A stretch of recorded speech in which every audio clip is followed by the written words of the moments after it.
अगरचे बुत है जमात की आस्तीनों में, अगरचे बुत है जमात की आस्तीनों में, मुझे है हुक्म अज़ा ला इलाहा इल्लल्लाह। जी दोस्तों अस्सलाम वालेकुम। दोस्तों आज की एक वीडियो जो हमारे पास आई है ये भी पाकिस्तान के एक महान साइंसदान मोहतरम हारिस सुल्तान की है। पिछली एक वीडियो में हमने इसके एक एतराज़ का जवाब दिया था जो कि इंसान की तख्लीक के बारे में था। अब इस वीडियो में चाँद और सूरज के मदार का तज़किरा किया गया और ये साफ फरमा रहे हैं कि चाँद का और सूरज का रात और दिन के साथ क्या ताल्लुक़ है। आइए इनकी वीडियो देखते हैं, उसके बाद इस पर बात करते हैं। चलें, मैंने कहा एक दो थोड़े से और आपको दिखा दें क्योंकि आप साइंटिस्ट हैं तो साइंस के हवाले से आपको कुछ चीज़ें दिखा दूं मैं। तो ये देखें, and he subjected for you the sun and the moon continuous in an orbit and subjected for you the night and day. यानी दिन और रात अल्लाह ने बनाए और अल्लाह ने सूरज और चांद का मदार बनाया। दिन और रात का कि सूरज के मदार से क्या ताल्लुक है? सूरज का मदार जो मिल्की वे गैलेक्सी के गिर्द है, दिन और रात का ताल्लुक तो जमीन के रोटेशन से है ना। लेकिन वो अल्लाह में बताने भूल गए। नहीं, ये एक आयत नहीं है, ये चैप्टर 14 वर्स 33 नहीं, चैप्टर 16 वर्स 12 भी देखें। He has subjected for you the night and day and the sun and the moon. उसने तुम्हारे लिए दिन और रात बनाए हैं और सूरज और चांद बनाया और सितारे बनाए हैं।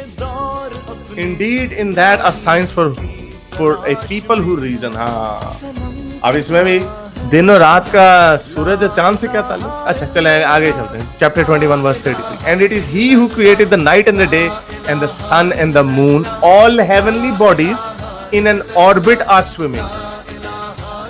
ये वो है खुदा जिसने दिन और रात को बनाया और सूरज और चांद के मदार बनाए। अब क्या इसका ताल्लुक है? इसी तरह की अगली भी इसकी इस तरह की 8 और आयतें हैं। चलें एक और देख लेते हैं। Do you not see that Allah causes the night to enter the day and causes the day to enter the night, and has subjected the sun and the moon, each running its course for a specified time. अब इसमें फिर अल्लाह ने दिन के ऊपर रात चढ़ा दी, रात के ऊपर दिन चढ़ा दिया और उसने सूरज और चांद दोनों एक ऑर्बिट में घूम रहे हैं, स्पेसिफाइड टाइम के लिए घूम रहे हैं। उसका कोर्स है। अब सूरज का क्या कोर्स है? ये कंपैटिबिलिटी आपकी साइंस के साथ। क्या साइंस हमें यह बताती है कि सूरज और दिन और रात जो है सूरज और चांद के मदार से उनका ताल्लुक? जी दोस्तों आपने वीडियो देखी, अब बात करते हैं इस पे। सबसे पहले एक बात याद रखें कि कुरान जो है ये लिटरेचर की किताब है, साइंस की किताब नहीं है। लेकिन चूंकि हमारा क्लेम ये है कि इस किताब को खुदा ने नाजिल किया है और वही इस कायनात का खालिक है, लिहाजा अगर ये किताब खुदा की नाजिल करदा है तो इसमें कोई भी ऐसी बात नहीं होनी चाहिए जो हकीकत से मुतसादिम हो, जो हकीकत से दूर हो। जिन आयात का जिक्र हारिस सुल्तान ने किया उनमें रात और दिन का तज़किरा चांद और सूरज के साथ किया गया। ये ठीक है कि रात और दिन का ताल्लुक चांद और सूरज की हरकत से नहीं है, बल्कि ये तो ज़मीन की रोटेशन से तब्दील होते हैं।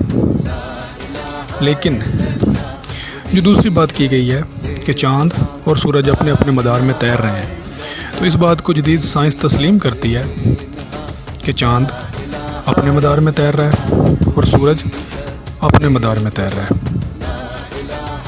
साइंसी गलती हम तब कहते अगर कुरान कहता कि चांद साकित है या सूरज साकित है, या चांद और सूरज एक ही मदार में तैर रहे हैं आगे पीछे, फिर हम ये कह सकते थे कि यहाँ पे तो गलती है। लेकिन यहाँ पे वाज़ेह लिखा हुआ है कि चांद और सूरज अपने अपने मदार में तैर रहे हैं, मतलब वो अलग अलग मदार में घूम रहे हैं। अब जहाँ तक रही ये बात कि इसका ताल्लुक़ ज़मीन, इसका ताल्लुक़, अब जहाँ तक रही ये बात कि इसका ताल्लुक़ रात और दिन के साथ क्या है, तो जैसे कि पहले बताया कि कुरान लिटरेचर की किताब है।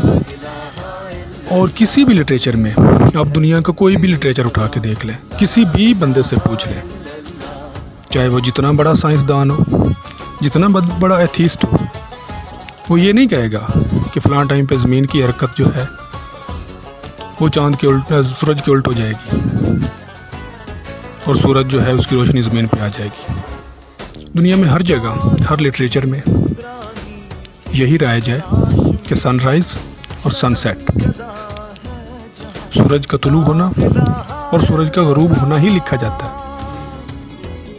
किसी भी लिटरेचर में ये नहीं लिखा जाता कि फ़लाँ टाइम पे ज़मीन जो है वो गर्दिश करके सूरज के सामने आ जाएगी और फ़लाँ टाइम पे ज़मीन जो है वो गर्दिश करके अपना दूसरा हिस्सा सूरज की तरफ कर देगी। हमेशा यही टाइम लिखा जाता है कि फ़लाँ टाइम पे सनराइज़ होगा और फ़लाँ टाइम पे सन सेट होगा, कि इस टाइम पे सूरज तुलू होगा और इस टाइम पे गरूब होगा। तो इस बात पे एतराज़ करना सरासर, मैं इसको जहालत तो नहीं कहूँगा, क्योंकि जहालत ठीक हो जाती है, जहालत को दूर किया जा सकता है, लेकिन जो हठधर्मी होती है वो दूर नहीं होती। मैं इसको सिर्फ़ और सिर्फ हठधर्मी कहूँगा, क्योंकि जानबूझ के, जानते बूझते हुए, अब ये बात जो है, इस चीज़ को एक नॉर्मल सा, थोड़ा सा अकल रखने वाला बंदा भी समझ लेता है कि ये जो बात की जा रही है ये लिटरेचर के अकॉर्डिंग है। कुरान मजीद में दोनों एंगल से बात की गई है। साइंस का एंगल ये है कि चाँद और सूरज का अलग अलग मदार है, जो कि उस वक्त जब कुरान नाजिल हुआ, आज से 1400 साल पहले, तब लोग ये नहीं समझते थे कि चाँद और सूरज अलग अलग मदार में है। तब लोगों का यही कंसेप्ट था कि चाँद और सूरज दोनों एक ही मदार में घूमते हैं। लेकिन कुरान ने उस वक्त ये वाज़े कर दिया कि इन दोनों का एक मदार नहीं है, बनाने वाले ने इनके अलग अलग मदार बनाए हैं।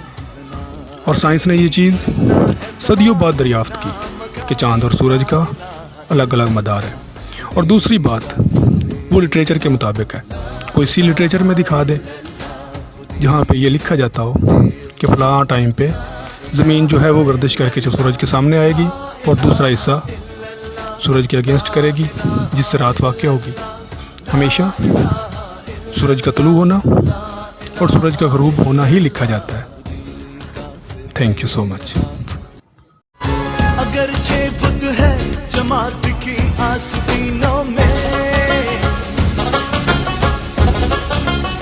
अगर बुत है जमात की आस्तीनों